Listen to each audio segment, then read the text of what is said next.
We don't have to do the music, do we, Stu? But you don't have to. I mean, it's a joy, though. Fine. Right. Well, no.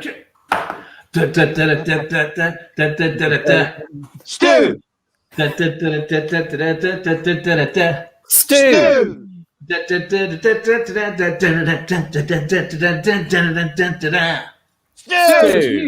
Hello and welcome to the show previously called Tight Men. Today we're looking at wasps, the Aldi B of the British countryside. What does it produce? What is it for? Do we need them? Shall we get rid of them? And then shall we have a drink afterwards? Wasp. Now, before you swap that wasp that might be near you, have a think to yourself, could it be my friend? There's certainly someone here who thinks so. The professor of wasps at Cambridge University, Dominic Levy. Hello, Dominic. Yes, good afternoon to you, tight man. Thank you. Now, wasps, what about them? Well, wasps are extremely important. They're integral to the ecosystem of the garden, and perhaps more importantly, we all know how important bees are to the garden, and I'm sure that someone's going to argue for bees against wasps, but wasps actually provide that function of a distraction. So when someone thinks, so a lot of people would be swatting bees if it wasn't for wasps taking that front line and being the more aggressive and actually kind of like sacrificing themselves for the greater good, as it were. Jesus. I'm just going to stop you there. I'd already stopped. This is my show. Now, someone who thinks you're full of shit and you don't know what you're talking about when it comes to wasps with your big college degrees is lifelong wasp hater William Fisher. Hello, Mr. Fisher. Oh! You've obviously got something on your mind regarding wasps. Now, we talked about this before the show.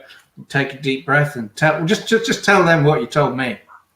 These bloody flower neds going around bullying the average person that goes anywhere. Have you seen a wasp? The skinny little junky bastards. We don't need them. We've been through this before. We don't need the wasp. It has no personal function. It's like having balls and no dick. Why exactly are we having them terrorized by this Al-Qaeda? I said it! Al-Qaeda of pollen. Bullying the simple chubby bee. I'm actually sick of these wasp pricks.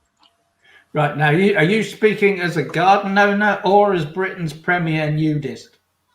I'm speaking as a little bit of both, but I can trust you now. I've certainly had issues with wasps in my bush. Right, so if you were outside, you saw a wasp, you'd think twice about taking it all out.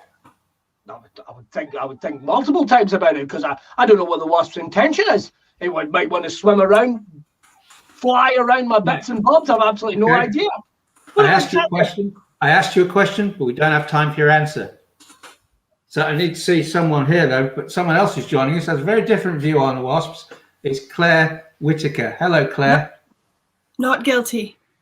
No, it's not that meeting, Claire. This is the WASP program. You're on Tight Men. I've never fired a gun. So Claire. Yes? It's the WASP program, Claire. Wasps. That's right. A wasp did it. A wasp stung him in the chest so many times it gouged a great big hole right through his body. I saw it happen. Right, Claire, we'll come back to you, okay?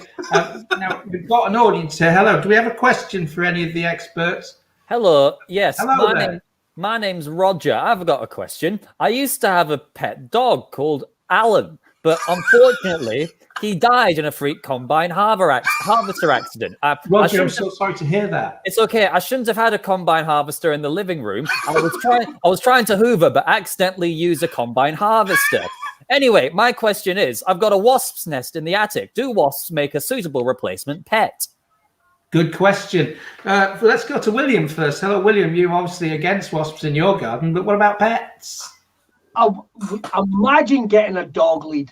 Imagine, what would you do? Tie floss around it? You'd have the wasp in your hand. And they inevitably invite their friends. They're like little tiny squatters. When you let one wasp in, that's you fucked. That's you fucked. So no, I don't want a wasp in my house. I don't want squirrel. I don't want hyena. I don't want gibbons in my house. But I'm going to start with the wasp because the little stripy twats are doing my nut in. No chance. I'd like to see them freeze. I'd fucking freeze a wasp. Okay, Dominic, he makes a good point. If you throw a stick for a wasp, you're not getting that stick back, are you? Yeah.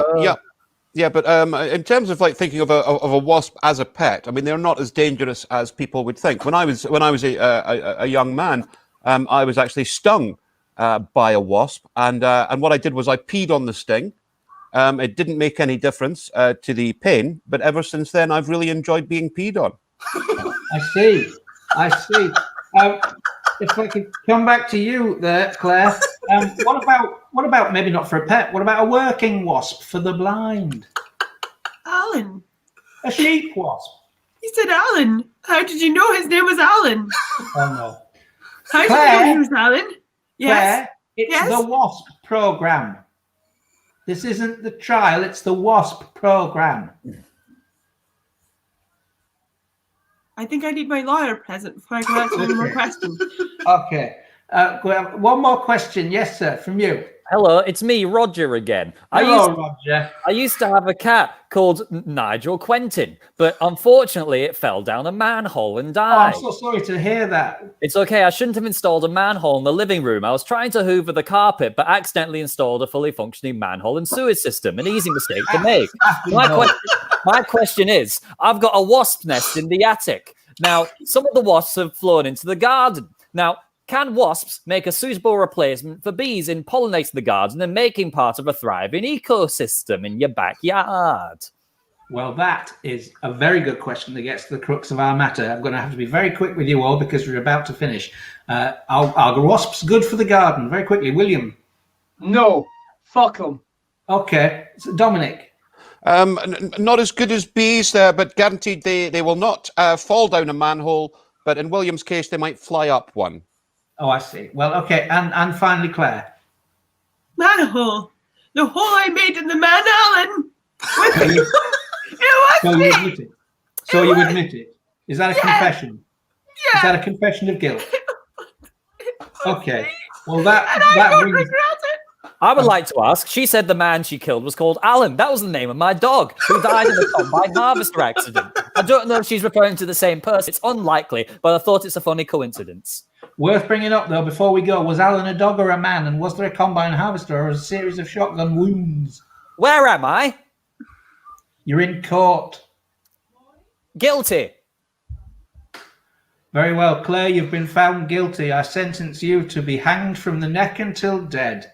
Join us again tomorrow where we'll be trying more people unaware they're in a Zoom courtroom. And we'll also be talking about earwigs. Do they even wear them? I am not a cat. All right. Well done. Another award-winning kind of episode of Stu.